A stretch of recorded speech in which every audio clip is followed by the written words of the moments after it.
Tuhan, sudah boleh lihat semua ya? Baik. Demikianlah firman Tuhan di dalam kitab Wahyu pasal 14 ayat 13. Dan aku mendengarkan suara dari surga berkata, berbahagialah orang-orang yang mati dalam Tuhan sejak sekarang ini. Sungguh, kata Roh, supaya mereka boleh beristirahat dari jerih lelah mereka, karena segala perbuatan mereka yang menyertai mereka. Mereka yang mati karena iman pada Kristus Yesus selama masa kesengsaraan di dunia ini diberkati secara khusus. Mereka dilepaskan dari penganiayaan. Artinya bahwa almarhumah itu penganiayaan, salah satu penyakit juga adalah bentuk penganiayaan secara fisik. Tapi roh tetap kuat. Karena manusia terdiri dari 3, tubuh, jiwa, dan roh. Dan hari ini fisiknya yang akan ke tanah. Oleh karena itu, dilepaskan dari penganiayaan, siksaan. Sesungguhnya, kalau orang yang mengerti kebenaran firman Tuhan, dunia ini penderitaan, harus pusing bikin listrik, harus pusing, harus bekerja keras, pusing mikirin kredit mobil, kredit motor, berjuang untuk anak, itu penderitaan. Ya, itu penderitaan ini ya. Dan dilepaskan dari penganiayaan, siksaan, dan penderitaan, serta akan diangkat untuk tinggal bersama-sama dengan Kristus Tuhan.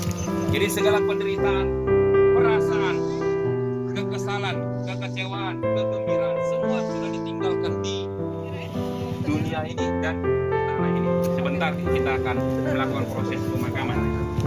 Dikatakan lagi dalam kebenaran firman Tuhan 1 Korintus pasal 15 ayat 58.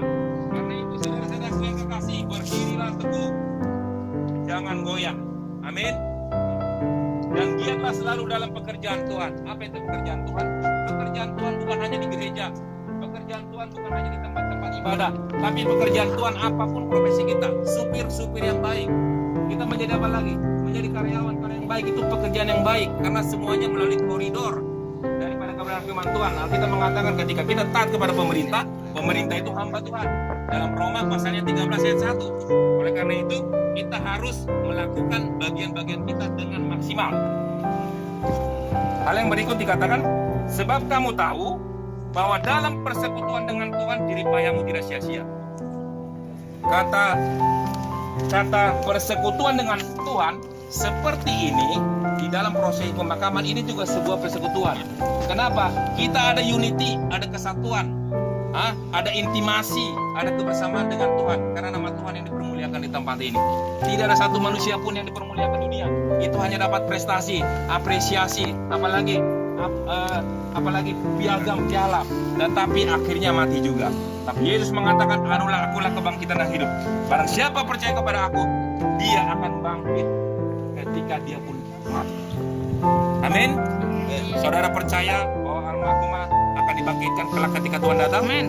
Sesuai dengan firman Tuhan, saudara mengatakan amin. Bukan kata saya. Selanjutnya, ada beberapa hal yang harus dikerjakan supaya jerih payah kita tidak sia-sia. Pertama, berdiri teguh menjalankan perintah Tuhan. Salah satu perintah Tuhan yang harus kita kerjakan, kasihilah Tuhan Allahmu dengan segenap hatimu, jiwa, segenap kekuatan. Your power, our power.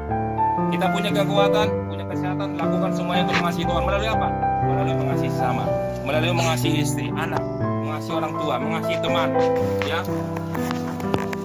Yang kedua, tidak goyah dan tidak dipengaruhi oleh apapun meskipun banyak godaan. Godaan apa? Karena keadaan ekonomi semakin melemah Indonesia dan dunia. Jangan sampai kita mencuri. Jangan sampai kita itu menjual diri. Jangan sampai kita tinggalkan iman kita. Jangan sampai kita apa lagi? Iri hati. Kita harus apa? Care, peduli.